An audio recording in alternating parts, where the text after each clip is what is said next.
Good afternoon. My name is Steven Point. I'm the Chancellor for the university, and it gives me great pleasure to welcome you here to the opening of Indigenous Week. We are, of course, working and playing in the unceded traditional territory of the Musqueam First Nation. I am from Musqueam as well. My father was born there and raised in Musqueam. The Musqueam people, of course, are Stalo people on the river. We speak Halkomelem language. When Simon Fraser came down the river, the Musqueam people turned him back, wouldn't allow him to come across their territory without permission. So we've been here a long time. Of course, there are other First Nations villages in our territory here. The Squamish are here, the Tsleil-Waututh are here, Tsawwassen is here,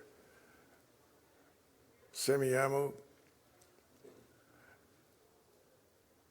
There is one village that's missing now, though, between Musqueam and Tsawwassen.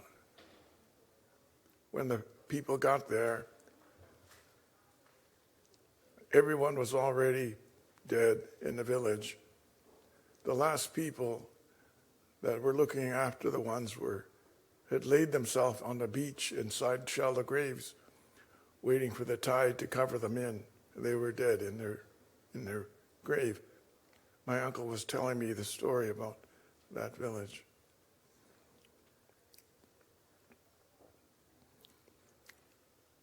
My family, on my mother's side, we come from Sumath. The Sumath people live at Abbotsford now, where the village is. We are a Wilf clan. My mother's the head of our clan.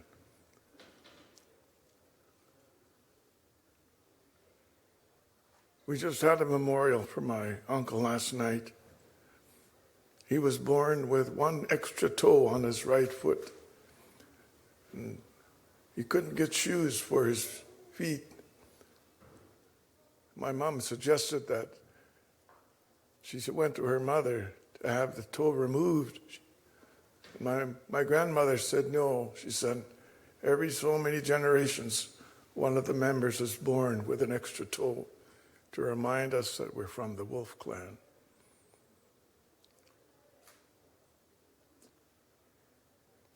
Our people have been here literally thousands of years. My great-great-grandfather, Keetluk, was born in the 1700s, before the white people came.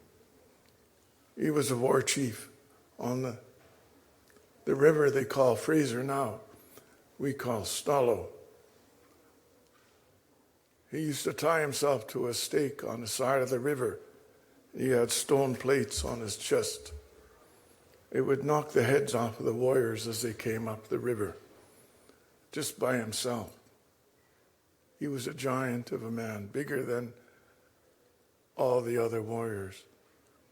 He was the war chief that led the people. One of the last times that we contemplated going to war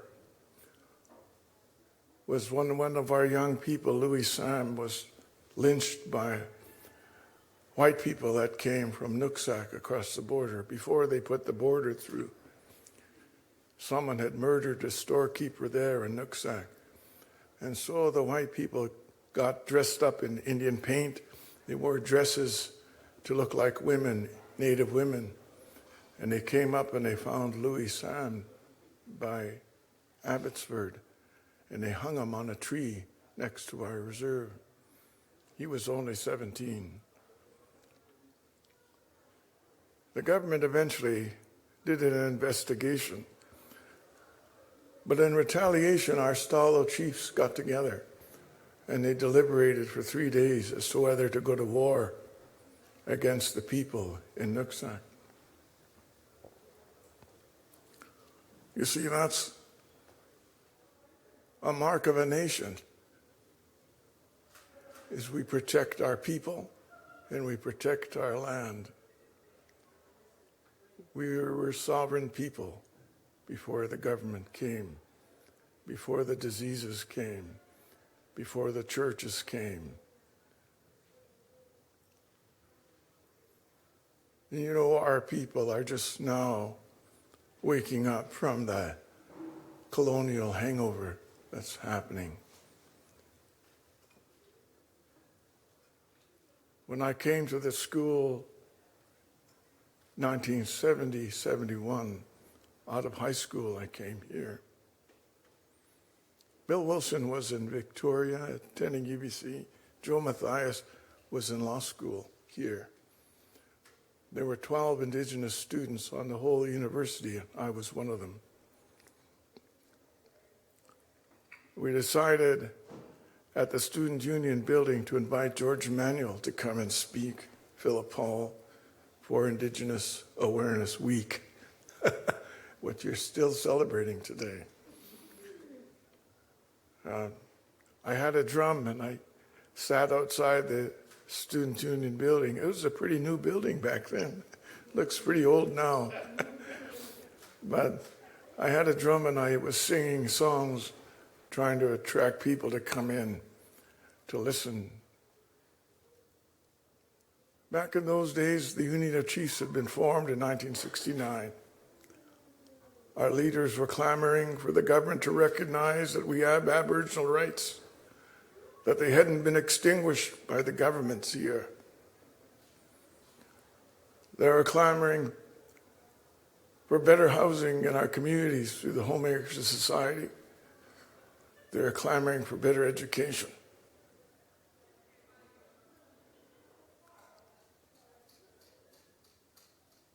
We must have attracted about 15 people to come and listen to the speakers. Nobody was interested in Indigenous people back then. We were marginalized to the edge of society in our communities, marginalized economically too, as the poorest people in our own country. We almost disappeared in many of our villages. One of our communities had only one person left.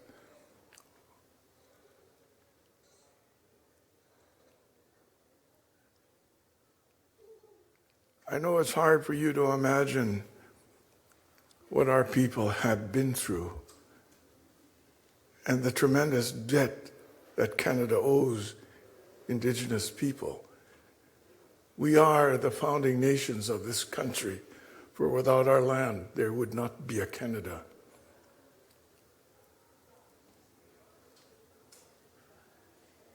Finally, internationally, they begin to recognize something that we've said all along, that we have rights, not only to govern ourselves, but to ownership of our own land.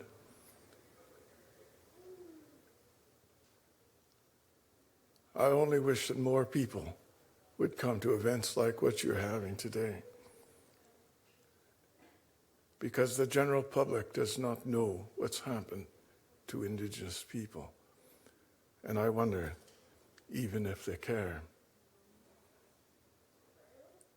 I see you're recognizing young man Stephen Mussell. Congratulations to you. Thank you for inviting me here today. I see they serve traditional pizza as usual. The law students still eat the pizza. I think we're part Italian, I guess, eh? Dean, I'm going to turn it back over to you, sir. Thank you for inviting me today. Thank you.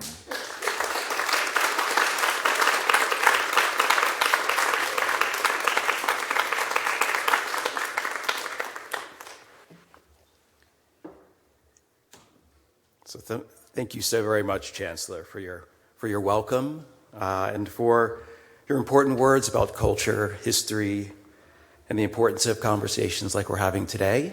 My name is Mandell Pinder, and I'm the Dean of the Allard School of Law. I wish to welcome all of you to this event, which is the beginning of Indigenous Awareness Week 2024. Indigenous Awareness Week is co-hosted by the Indigenous Law Students Association and Indigenous Legal Studies. It's a way to celebrate Indigenous culture and uplift Indigenous voices here at the law school and beyond.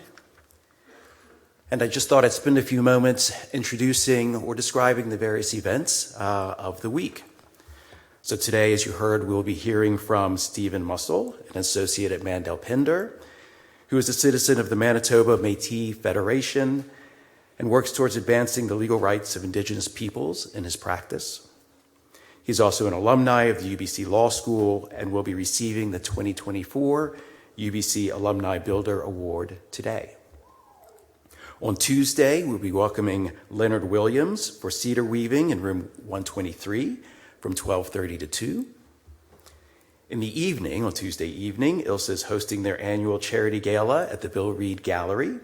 Everyone is welcome to attend, and students can request a free ticket. On Wednesday, we'll be hearing from our own Indigenous faculty, Robert Clifford, Johnny Mack, and Andrea Hilland, on a panel moderated by ILSA co-president Charlotte Weston. And that will also be in room 123 from 12:30 to 2. And this event is being co-hosted by the Equity Advisory Committee. Thursday, we'll be having an ethnobotany tour with C. Swiss, an educator, interdisciplinary artist, and Indigenous ethnobotanist. It will take place from 12:30 to 2 p.m. The group will be meeting in the Hong Kong Lounge for coffee and donuts, and then we'll travel together to Pacific Spirit Regional Park for the tour. And finally, on Friday, we'll be hosting Eduardo Jovel from the Center for Indigenous Land-Based Education, Research, and Wellness. The discussion will be focused on Indigenous food sovereignty and sustainability, and the programming and activities happening at the center. And that will be from 12:30 to 2, again in room 123. And lunches will be provided at each event. And on Friday, ILSA will be serving Indian tacos. So don't miss out on that. So we can serve more than pizza. We have tacos as well. So thank you to Steven Point, and other guests we'll be hosting throughout the week for coming to share your knowledge and experiences with us here at Allard. So I now have the honor to introduce Clo Ostrove, who graduated from the law school at UBC in 1981 and was one of the founding members of the firm Mandell Pinder. This firm has been dedicated to justice for Indigenous peoples since its formation in 1983. For more than 30 years, Clo has valued the time that she spends in Indigenous communities, where she is resolutely committed to exploring the potential of the law and furthering the goals of First Nations. Combining critical analysis with insight and a profound depth of feeling, Clo effectively unpacks the essence of problems, the challenges, and the dilemmas found at the interface of Native communities and the law. She has a global perspective on how to work with her clients to achieve political and economic self-determination. And she has been co-counsel on the early pivotal cases that have established the law on the protection and advancement of Aboriginal and treaty rights, appearing at every level of court in British Columbia and in the federal courts, as well as the Supreme Court of Canada in favor of her Native clients. Clo was Stephen's principal when the article at Mandell Pinder, and has worked closely with him over the years. So please welcome Clo, who will introduce our 2024 UBC Alumni Builder winner and keynote speaker, Stephen Mussell. Clo?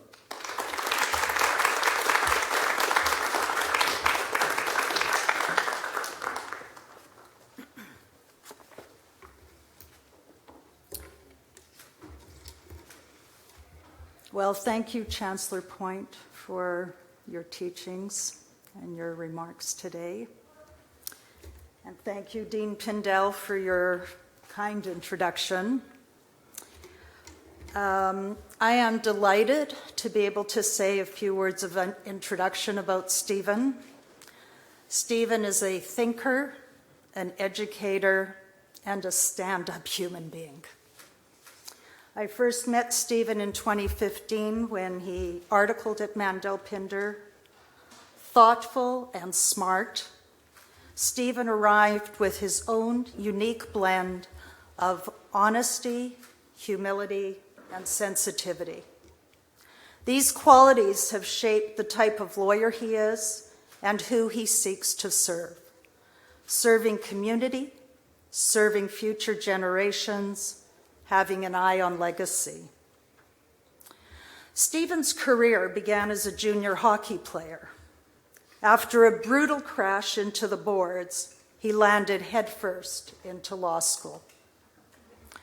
Stephen was active while a student. He donated his time and energy to the Indigenous Law Students Association to ensure the best, most honest law school experience for everyone. He has stayed connected to the law school, speaking regularly at Indigenous legal events and being a guest speaker in various classes. He serves as an Allard well-being mentor, offering peer support for Indigenous law students. Stephen is also a volunteer coach and mentor for the UBC law students participating in the National Kewaskum Moot. This moot court competition is a consensus-based, non-adversarial moot. It involves highly complex negotiations. Stephen guides the students with his experience, empathy, and perspective. I can say unabashedly that the students love him. What is really telling is that outside of his contributions to the law school community, Stephen brings that same kind of dedication and approach to the wider community. He has served on the board and was chair for 4 years of Pivot Legal Society, using strategic litigation and other advocacy on behalf of marginalized people, especially the community in Vancouver's downtown east side. Stephen is not only concerned about the files on his desk, but also other ways he can contribute and advocate for the causes he believes in. He writes articles, he speaks at First Nation events, bar events, and legal education conferences. It is really quite amazing to watch Stephen change people's thinking on the issues he's passionate about. Next page. A story told to me by Stephen's friend and colleague, Chris Statnick. They were working on a fisheries case, which was a challenge to DFO's management of the early Chinook salmon run. DFO, the Department of Fisheries and Oceans, had let the Chinook run completely collapse. As you might imagine, the evidence for this kind of case is highly technical, involving a whole slew of scientific DFO evidence, DNA testing of salmon, and the like. Stephen and Chris went out to interview knowledge keepers and elders to learn about the salmon from them. One elder they interviewed shared a lot of information about salmon, but also took the interview elsewhere, talking about his own personal history, particularly the trauma of residential school. The elder talked about being removed from his family, a fishing family, away from life on the boat, away from his Fraser River community. The elder told Chris and Stephen that, quote, the DFO is the new priest, end quote. In drafting the elder's affidavit for the court case, Stephen thought to include the elder's residential school experience, even though the court might not see this evidence as exactly on point. I would put forward, and as Chris said, many lawyers would not have included it, but this is not Stephen's approach. Stephen takes seriously not only being correct in legal analysis, but Indigenous truth-telling. It is particularly notable that Stephen is being recognized relatively early in his career. To have made such a difference in the law school life of so many Indigenous students speaks volumes about the person and the lawyer he is, focused on truth and justice with kindness and compassion. It is so apt that the award today is a Builder Award. Stephen is gifted in building relationships, building community, building people's confidence in what we can achieve together. The Alumni Builder Awards was established to recognize alumni who give back. Through teaching, mentoring, community service, and affecting change, Stephen is one of these people. It is my great pleasure, Stephen, to present you with UBC's Alumni Builder Award for 2024. Congratulations.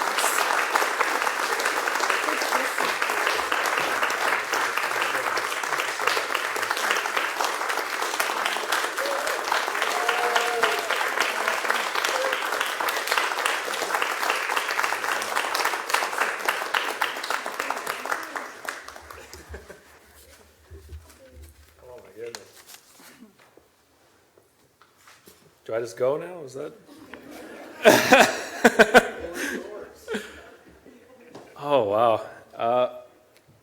Well, that almost made me cry. I held that off. I'll just quickly introduce myself in my own language. Tanshe Stephen Mussell, Dishnakashun, Michifnia, Enavwakania, Miksuatsi, Mina, Mikwagamio, Sipiotsi, Nia. Kananaska Mitnoa Mistehe to our Musqueam hosts here on their unseated Aske. My name is Stephen Mussell, as you've heard. I'm an Indigenous rights lawyer with Mandell Pinder, and I have been, except for a small time we don't talk about, a lawyer with Mandell Pinder since I articled.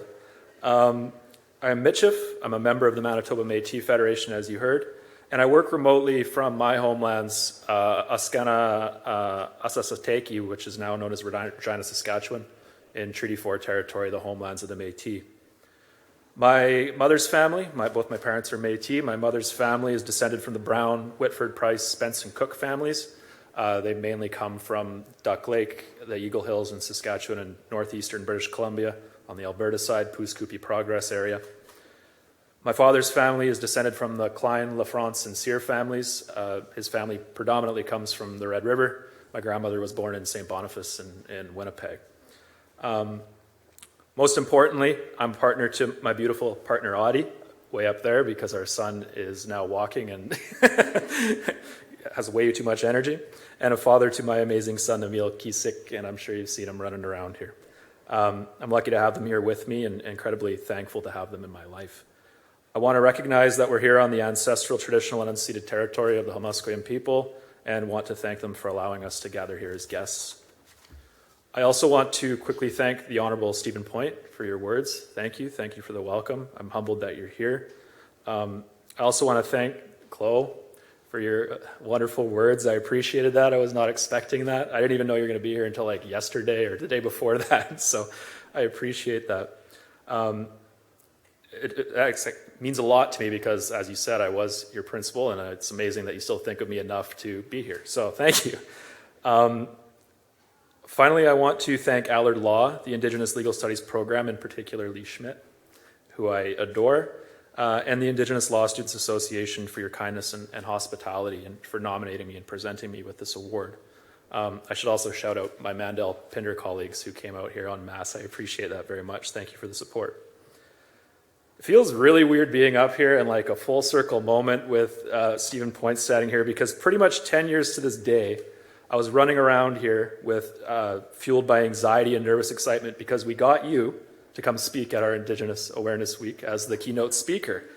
I was helping to organize it at the time as president. That nervous excitement quickly turned into abject horror when there was about 3 people in the stands. And I was running around trying to catch anybody's eye possible saying, "We have pizza here, please come." And I just felt awful. And it didn't make it into your story, so it couldn't have been that traumatizing. So I'm happy for that, and you are here, so I appreciate that. But it was kind of indicative of my time at law school. And it's interesting that you said when you were here, that Indigenous folks were very much marginalized, pushed to the side, and it was a kind of a unique and difficult situation to be in. Because at that time, we were just getting the mandatory Aboriginal law classes, and we had significant backlash from the other students. And that included pretty much boycotting our Indigenous Awareness Week programming. So it's interesting that even 10 years ago, we were at that position, and it was pretty tough. But I apologize. I didn't get to apologize to you before, but I'm sorry we only had 3 or 4 people show up for that.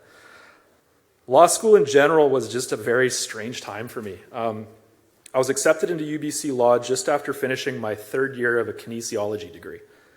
Prior to that, I had a brief and extremely mediocre junior hockey career. It ended with me, as we heard, going headfirst into the boards, losing a tooth, and being underfed by this most bizarre little billet family in small town Saskatchewan who fed their children more than they fed me. But unsurprisingly, those experiences did very little to prepare me for law school. I had written 1 paper in my undergraduate degree, and I genuinely thought that the Prime Minister and the Premier were the same person. I was way behind everybody else. I vividly recall one of my first experiences. Everyone went and got a beer, and they were talking about the NDP and the government and this and that and the other thing, and I just stared at my shoes because I was terrified anybody would ask me a question and I would be revealed for the fraud that I was. I have no problem saying that in law school I felt deeply, deeply inadequate, and I truly had no idea how they let me into this place. I still don't really. I managed to eke out some decent grades, and somebody saw something enough in me and Mandell Pinder that they invited me there, but this place didn't feel like it was for me. It just didn't. Nothing made any sense. The few things that did, usually learned in an Aboriginal law class taught by an Indigenous professor who was making some critical remark about a case. Those would be panned by my fellow students who would essentially say it wasn't worth their time. I remember having that comment a few times, saying, "Why are we learning this? This has no bearing on my life. This isn't important." To compound things, this naive, failed junior hockey player whose family never had much also had a shiny new student line of credit to dig into to salve those feelings of inadequacy. This resulted in an expensive wardrobe I didn't really need, fancy watches I didn't really want, and a few too many rounds bought for people at the pub I didn't really care to know. I rapidly turned into something I didn't like simply because I didn't feel any of my peers with their lawyer and doctor parents and various impressive degrees could possibly take the person that I liked seriously. The way I responded was symptomatic of a consistent and all-encompassing pressure I felt throughout law school and for some years after, which is a pressure to conform. In that short 3 years, I developed very bad anxiety, lost myself, found myself, sought help, and eventually I walked out those doors a very proud, albeit slightly broken Michif man. But I'm grateful for all of it. It really humbled me. I went through the steepest learning curve possible and achieved respectable grades.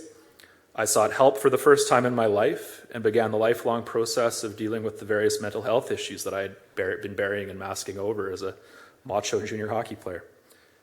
I also realized how much I like myself and learned that I don't need to conform to succeed. I can succeed on my own terms and according to my own measuring stick.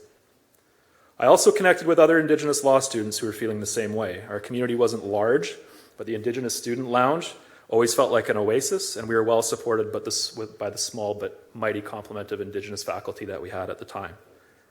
For me, law school was simultaneously unbearable, transformative, and ultimately exactly what I think I needed at that point in my life.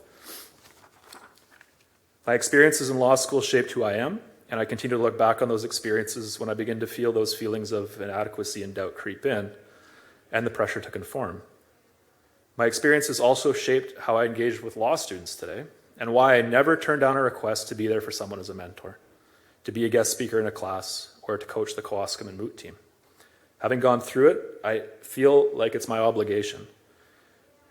When engaging with students and young lawyers, I never mince words. I always tell them exactly how I feel and what to expect. I freely share my struggles with mental health and otherwise. No dressing it up, no slapping a fancy watch on it. Just what I desperately needed to hear at that point in time, which was the truth. More than anything, what I craved when I was in law school was validation. I wanted to know that I wasn't crazy for feeling the way I felt. I wanted to know it was reasonable for me to question everything I was learning. I wanted to know why everyone seemed to uncritically accept that Canada's existence is premised on the inherent inferiority of Indigenous peoples.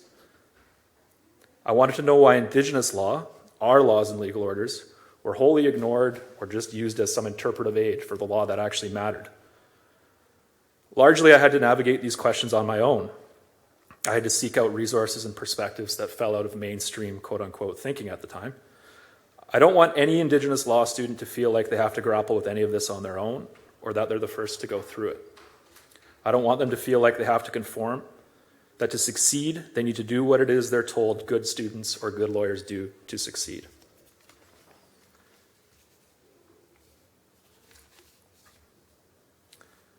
At its core, the law in this country and the fiction on which it's based is racist. It is. That shouldn't be controversial, and it should always be the starting point for any discussion about why it is that Indigenous folks often struggle through law school and consistently leave the practice of law early. That same belief and mentality has followed me into my practice. In a lot of ways, I feel my practice has slowly morphed into a daily struggle against conformity. There's a tendency amongst lawyers practicing Aboriginal law, including Indigenous lawyers practicing Aboriginal law, to work within the boundaries that have been set for us by colonial courts. We accept that the law is what it is, and what judges say about our rights is gospel. While we might work to push on and move boundaries incrementally, we're all too often stagnant in our thinking and understanding, and we're all too often willing to largely accept the colonial status quo, particularly where we can leverage it to our own benefit. This results in decisions and advice that are equally stagnant and colonial, and to me this is very dangerous. It's led me to my practice to a place I never thought it would, which is pushing back against my own people. A large amount of my practice nowadays is pushing back against Métis organizations who are making assertions of rights, particularly in British Columbia. As a Michif man, I've witnessed my nation, particularly our leaders and those who advise them, take a colonial approach to the protection and advancement of our rights that has caused and continues to cause great harm. For anyone who's read any of my writing previously, you have permission to browse on your phone for the next few minutes. This is going to sound very familiar. I'm quoting from myself essentially here. But in 2023, and I'm going to talk a little bit about the Powley decision here because I think it's apt. The provincial Métis organizations and Métis across Canada proudly celebrated the 20th anniversary of the landmark judgment of the Supreme Court of Canada in R.V. Powley. In that case, they formulated a test to define what a Métis constitutional right is and who is entitled to exercise it. Simultaneously, on that exact same date, Ontario First Nations and their supporters were gathered on the steps of Parliament protesting Bill C-53, which would see the Métis Nation of Ontario and other Métis governments and provincial or Métis organizations recognized as self-determining, self-governing Métis governments and Indigenous governing bodies. It was quite the juxtaposition. But as evidenced by the tumult surrounding the introduction of Bill C-53, in the 20 years since it was decided, Powley has paradoxically played an outside role in the progressive deterioration of our nation. While provincial Métis representative organizations have leveraged Powley to great effect, they've used it to their benefit in places like British Columbia through assertions. They've received financial benefits, crown recognition. This inherent colonial approach has caused great damage and has ensured that future generations of Métis will have to undo the harm that has been caused. Through Powley, the court established the test for how a person asserting they are Métis within the meaning of Section 35 can prove that they and their community have a constitutionally protected Aboriginal right. It has a number of constituent elements, but I won't bore you, but for the purposes of this discussion, it really relies on the identification of a historic community. From the moment it was decided, the enterprising leadership of the various provincial Métis organizations and their advisors put Powley to work. Consultation guidelines were drafted, broad harvesting laws and policies were put in place, particularly with respect to territories that fall out of our homeland in British Columbia and Ontario. And the prioritization of our political and legal relations rapidly shifted from those with First Nations to one laser-focused on the Crown and industry. For a people who was historically ignored by the Crown, the recognition Pauli afforded my people proved intoxicating and all-consuming, overriding earlier and more powerful sources of our rights. And this is because Métis history within the Métis homeland is one of alliances, trade arrangements, treaties, and intermarriage with First Nations. The complex network of legal, political, and social relationships that resulted led to close alliances between Métis and First Nations peoples. The diplomatic relationships forged between Métis and our Cree, Saulteaux, and Assiniboine relatives were such that open conflict rarely or if ever occurred. We often joined together to protect our shared interests. And this complex network of relationships also functioned as a means of sharing land and resources between extended Métis and First Nations family networks in our homelands. Over hundreds of years and through these various legal, political, and social means, our Métis ancestors legitimized and solidified our rights and our presence on the prairies and within our homeland. The Pauli test, which, as I said, focused primarily on the Crown or court-determined existence of a historic and contemporary Métis rights-bearing community, doesn't take any of this into account. What Pauli allows for and enables is a Métis right to be established absent any consideration of the legal, political, and social context that always inform the existence, or importantly, non-existence, and valid exercise of that right. It also empowers Métis and non-Métis alike to conjure up historic and contemporary Métis rights-bearing communities by employing tactics such as simple assertion, the misrepresentation of unreliable census data and historical accounts, the co-opting of cultural markers, and the pointing to of contemporary association as evidence of some historic community. Because of this, in my view, the Pauli decision is inconsistent with the United Nations Declaration on the Rights of Indigenous Peoples. Its application has led to the complete neglect and undermining of Indigenous law and jurisdiction in favor of a legal benchmark set by colonial courts. And the implications of our obsession with this decision and the complete avoidance of our actual legal and political and social obligations has led to a number of things. It's led to, in British Columbia here, First Nations Summit, Union of British Columbia Indian Chiefs, and British Columbia Assembly of First Nations passing resolutions denouncing Métis colonialism in BC. The Assembly of First Nations passed a resolution at its July Annual General Assembly affirming that no land, air, or water-based Métis rights exist in Ontario or British Columbia. And you can see this occurring all across Canada. And you can all be traced back to the Pauli decision and our heavy emphasis on colonial law and what others have told us about our rights. And amidst all this turmoil, the unwavering dependence on Pauli by provincial Métis organizations as the foundation of our rights stands out as a common thread. First Nations justifiably call for us to approach the recognition of our rights with humility, accountability, and due regard for the historical, legal, political, and social relationships to which those rights owe their existence or non-existence and valid exercise. In my opinion, if we as Métis are genuine and non-rhetorical in our efforts to decolonize and to revitalize our laws, systems of governance, and relations with First Nations, these carrying calls from First Nations are ones we should welcome and actively facilitate rather than loudly oppose with insincere, inflammatory, and hyperbolic accusations. In my opinion, again, Métis rights unquestionably exist in Canada, but they exist despite Pauli, not because of it. I use Pauli and our relationship with it as an example of why I suggest that we need to think more critically about the law as it relates to our rights and the rights of Indigenous peoples, even when it affirms our own within a colonial structure. If that law is not consistent with or grounded in our laws, legal orders, and systems of governance, and if reliance on that law infringes the rights of other Indigenous peoples and or violates their laws, legal orders, and systems of governance, how valid is it? How valid is the exercise of that right? It takes courage and strength to push against conformity, particularly where there's a real or perceived benefit to be derived from embracing it. As lawyers working for and on behalf of Indigenous peoples, it's important to never lose sight of what it is we're entrusted with day after day, and that's protecting and advancing the most basic human rights of Indigenous peoples. It is not sufficient for our interests and motivations in working for and on behalf of Indigenous peoples to be purely academic or financial. Too much is at stake. We must always take a critical eye to the law and advance an approach to the protection, recognition, and implementation of Indigenous rights that's grounded in human rights and centers the laws, legal orders, and systems of governance of Indigenous peoples. Which brings me to our accepted understanding of law. And this has evolved quite a bit since I was in law school, but I still think it's incredibly important to talk about. And contrary to what is still largely taught in law schools, law is expansive and it's dynamic. It's not any one thing. As lawyers, we're conditioned to believe that law is one thing. It looks one certain way. And I do see this a lot, I'll say, with the students who I coach in the Kewaskum and Moot. It takes a few meetings with them to steer them away from a very rigid understanding of the law that is completely colored by what's learned within these four walls. Indigenous law and Aboriginal law are two very different things. Indulge me for a moment. I will lecture anybody I can on the difference between these two things.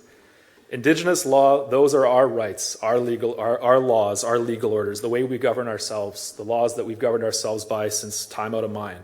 Aboriginal law is that area of law that's developed as the law attempted to deal with the fact that Indigenous people were here when non-Indigenous people showed up.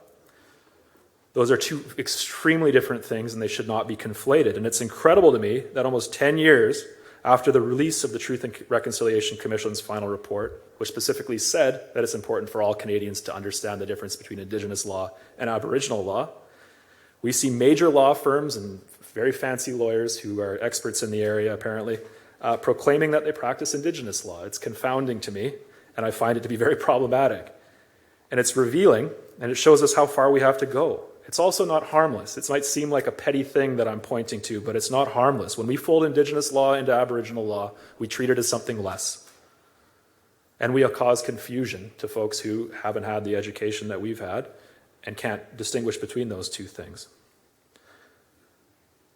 Lately, when I've been thinking about law, I've been thinking about it in the context of one of Louis Riel's most famous or infamous quotes, depending on which side of this you're on. My people will sleep for 100 years, but that when they awake, it'll be the artists who give them their spirit back. It's a quote that I think, well, a lot of non-Métis people have heard. It's everywhere. And I'm not the biggest fan of our worship of Louis Riel to begin with. And if I'm honest, I used to think this quote was hokey. I have ancestors who testified against Louis Riel. That's a little bit of a dark spot. But the more I think about the quote, the more my understanding of it evolves and the more profound I think it is. It's not about finding out your Métis, learning how to bead on Instagram or on YouTube, putting your beadwork on Instagram, selling that beadwork, and putting that quote in your profile. What I've come to believe Riel was referencing is how our artists and their artwork are repositories and intergenerational transmitters of law, governance, and other integral understandings of who we are as an Indigenous people. I know she will not identify with this label at all, but one of the most brilliant legal minds and historians I know is my partner, Audie. She's an artist, an incredible artist. She's been collected all over North America, and she's my favorite artist, even though I'm a little bit biased. And her family is from and still resides in the Métis communities of Lebret and Meadow Lake and Flying Dust First Nation. But when I hear her talk about her work, I hear law. Before I met her, she didn't necessarily think about her work in that way, but to me, that's what I always hear. So many of the themes that emerge from her work are informed by generations of knowing and knowledge transference.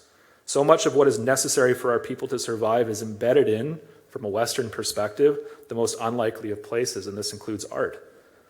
From a Michif worldview, that all makes perfect sense. Our people have never conceived of art, law, medicine, etc. as existing in separate and distinct silos.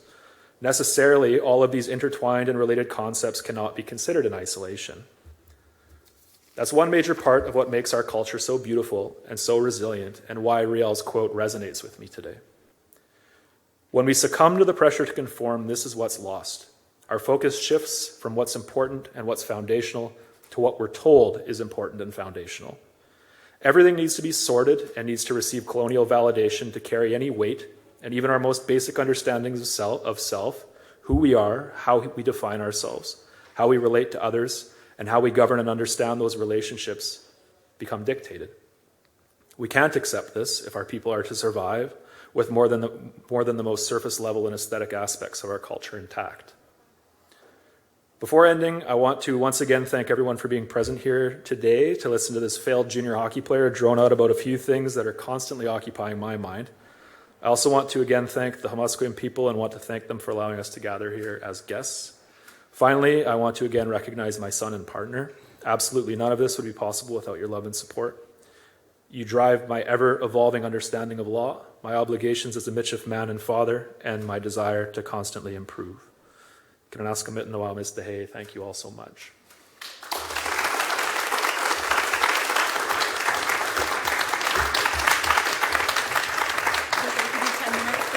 Yeah.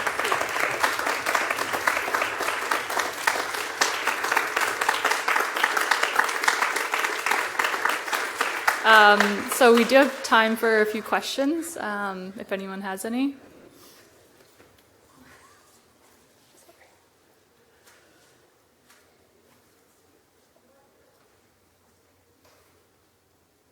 I'm that good, eh? Oh, we got one up here. Go ahead.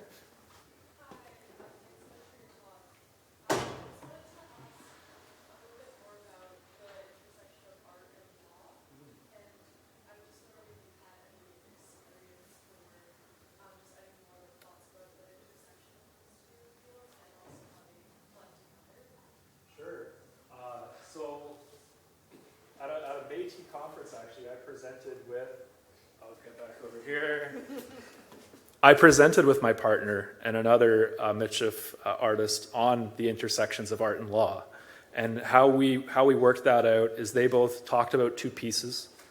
They talked about what went into them. They talked about their interpretation, why it is they created those pieces. And I responded to that with my understanding of what they were saying from a legal perspective. So for example, my partner's work, a lot of her work relates to intergenerational acts of care, looking back, looking forward, making sure you're taking care of those, not only who are in the future, but also those who were in your past, your ancestors. That's a core piece of her work, which I think is a beautiful core concept of our law. That's always one of the core concepts of our law, is to think about those who are in the future and to think about those who we came from. One small example, but those different concepts that she talks about with her art always relate to that. And that's what when we think about these things and think about how art can be repositories of these really integral pieces of who we are as a people and how it is that we can make sure that we can continue to survive as a people. And I think we look quite often in the wrong places.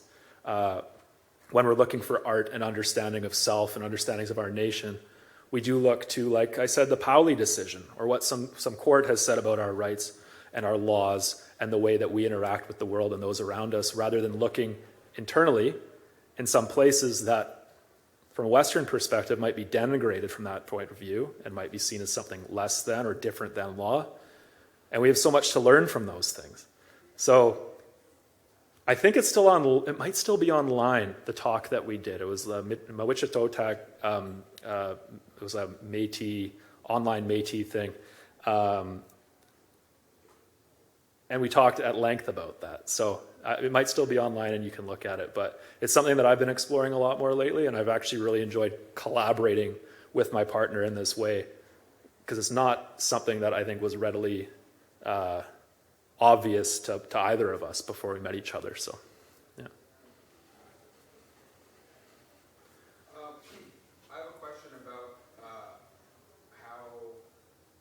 what you think a good method of interacting with Indigenous legal orders is for the regular settler Canadian person, and how best that should take place. And I'm speaking now because I agree with your point that it's two fundamentally different systems, and it's like there should be a membrane there. Crossing over can cause a lot of damage. So, and that's. Yeah, I think so. I think, though, that Indigenous law and Aboriginal law have a lot to learn from each other, and they can talk to each other. I don't think there needs to be any again, I think creating artificial separations can be just as dangerous. I think there's a lot to be informed from either side. I think there's a lot that our laws can learn from Western legal thought and law, and I think it goes the other way. But to acknowledge, first off, that both have legitimacy and that they're equal. One's not less than the other. One does not just inform the other. They both stand alone as law and as legal orders. I think that's the starting point. And then as far as interacting with it, I think you need to approach it with great humility and make sure that you're following what it is that whatever Indigenous people it is that you're talking about are telling you or leading you on. I think it can be, oh, I just lost my train of thought.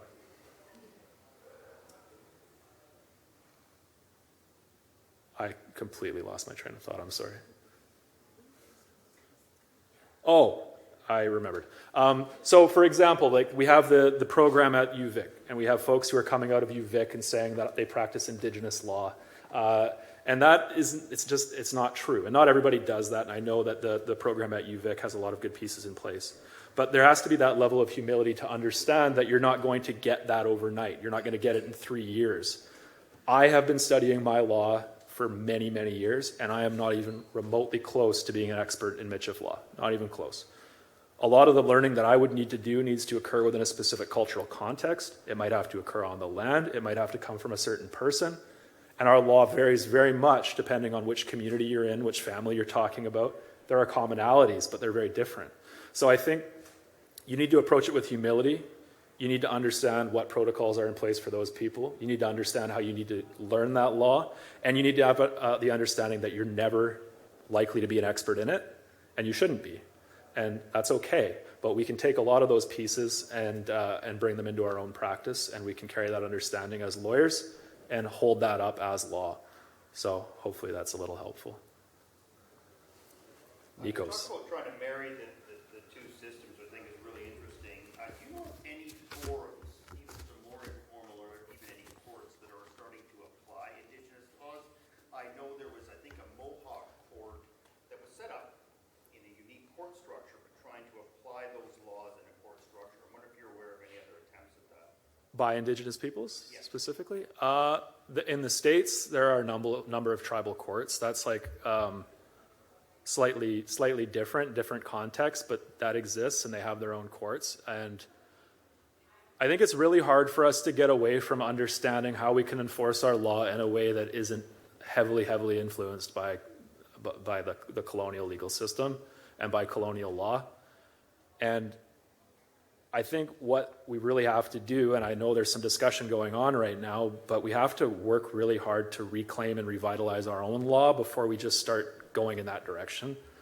I'm concerned the moment we start doing that and purporting to apply Indigenous law when that's really not what we're doing, it can result in a lot of damage being done. And but I do know informally within a lot of communities, and by informally I mean it's maybe not outward looking, but a lot of communities practice and take their law very seriously, especially in British Columbia, all the time. They're constantly reaffirming their own stories and their own interests in land as between each other, and then that's enforced outwardly. So yeah, definitely. It's just not, I think, what might be recognized as being quote unquote like a legal proceeding in the way that we characterize it. So my answer is both yes, Nikos, and no on the other side, because I think a lot of work still needs to be done there. Yeah.